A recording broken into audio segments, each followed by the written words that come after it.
ำเนื้อนั้นงามแท้แววปากกายเสือทรงเทนา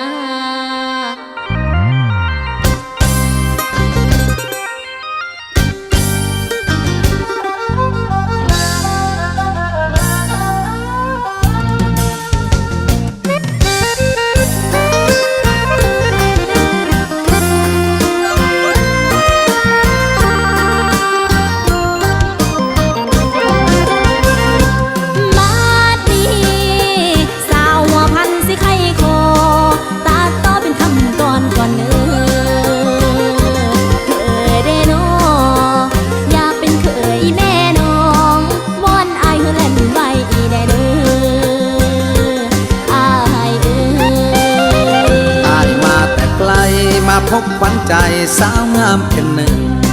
หัวใจอ้ายตกตะลึงขาดบ่ถึงสาวบ้านป่าคาดอนยามน้องยังย้ายสุดวิไลงามไปสุบอนเสียงขับอ้ายแสนอ่อนซ่อนดังวอนวอนอยู่ในหัวใจหลายปีมาแล้วบ่เห็นแววบินเวินสินคัดเขินคืออีน้องคนบ้านนอกแนวนี้สิสมอายผู้ดีบ่น้อคนผู้งามจังอายบ่หายไปแท่บ่บอกว่าหักแท้เบียกงานแล้วสิบ่เห็นแล้วนะ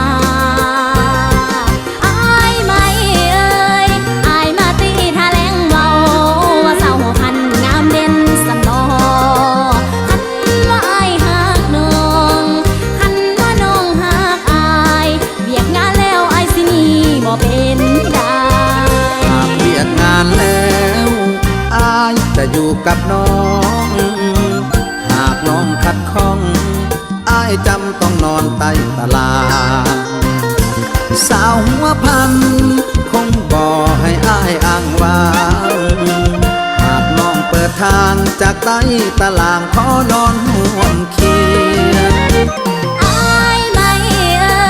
คันไอ้เว้าจังสันน้องสุดที่ดีเจอแล้วได้เป็นเธอคนไทยตามที่เจอของน้องตามที่พ้องของน้องมียังไอ้แต่งเอาเด้อคันสิเป็นเคยแท้นวลน้องสิหับเอาดอกนาอ้ายบ่าวฝั่งไทยบ่อยากไกลสาวหัวพันหากแท้อ้ายรับประกันให้คำมั่นเอาชีวิตเสี่ยงหากน้องหักอ้ายเฮามันหมายบ่มีบิดเบียงสองเฮาต้องอยู่คู่เคียงเข้าห่วงเฮียงสัวฟ้า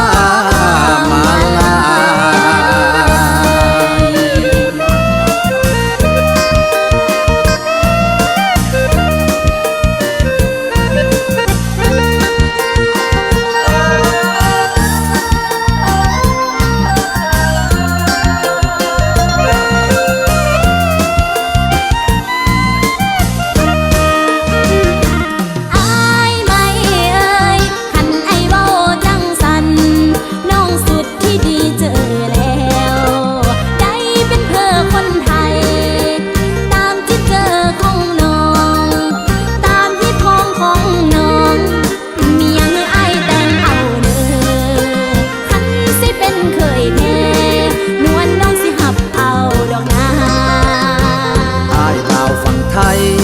อยากไกลสาวหัวพัน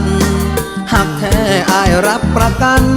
ให้คำมั่นเอาชีวิตเสี่ยง